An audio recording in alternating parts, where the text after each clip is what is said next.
This show is just too much for me.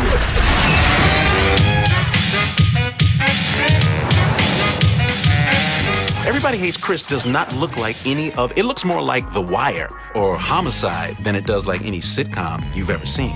So it really gave us a dramatically different look shooting in HD as opposed to working in film. We're currently in the middle of our 4th season.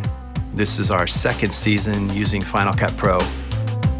Before Final Cut, there were an awful lot of obstacles. So the workflow was more about obstacles than it was about flow.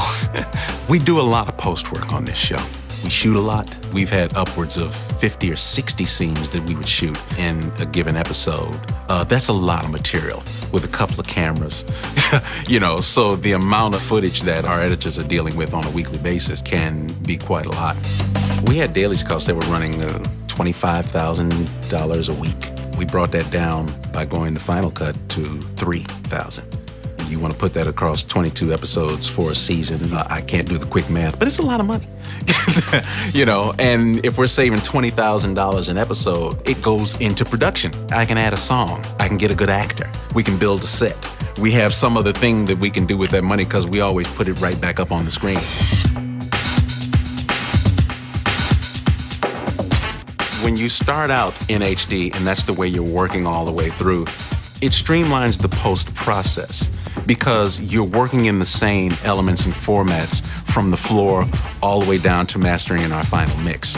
It's shot in high definition, we're working in high definition. It's shot at 16:9, we're looking at 16:9. It's shot at 24 frames a second, we're looking at it at 24 frames a second. There's no back and forth between standard def and high def or anything like that.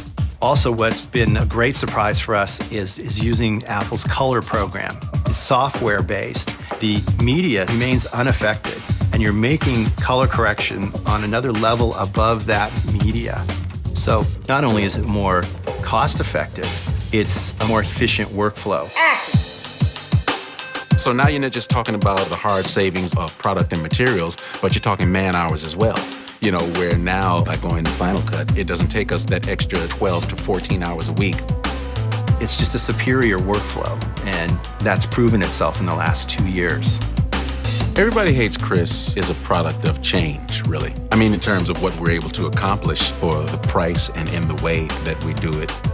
I think it puts more pressure on those who are coming after us because it becomes, well, if they were able to do this with this amount of money and this amount of time, then why can't you do it? Everybody